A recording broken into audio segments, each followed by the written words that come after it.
Hello guys! Gagawa tayo ngayon ng tokwa tuna. Kailangan natin tokwa, tuna, sibuyas, lagyan ng konting asin at suka. Eto, hiwain pa natin yung natitirang tokwa.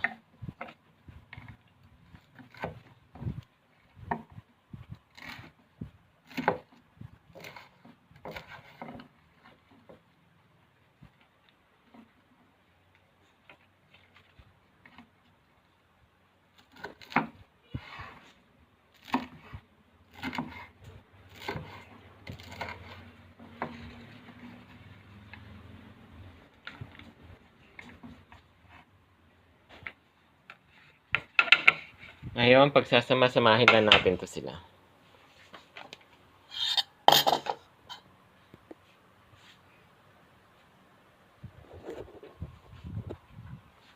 Una, ilagay na natin yung tokwa sa lalagyan.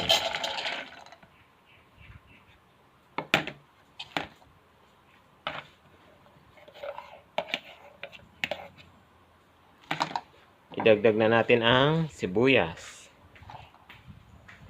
Depende kung gaano karaming sibuyas ang gusto nyo.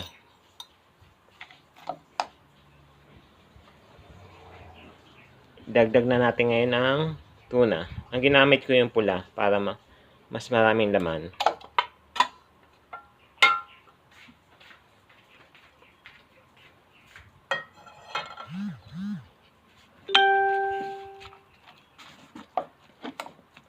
Tapos, lagyan na natin ng konting asin. Depende sa timpla nyo. At suka. Yan. Hahalu-haluin lang yan. Yung tokwa pinito na natin kanina.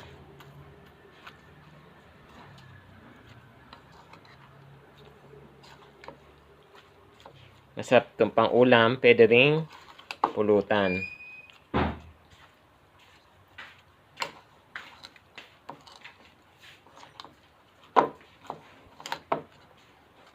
Mas matipid kaysa sa baboy.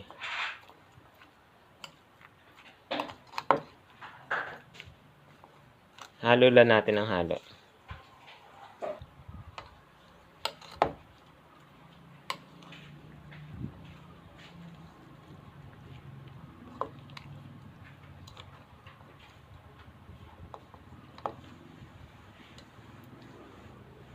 Ayan, ready na siya. Sarap na, oh. Pwede nang kumain.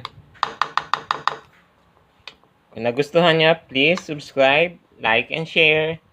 Bye-bye!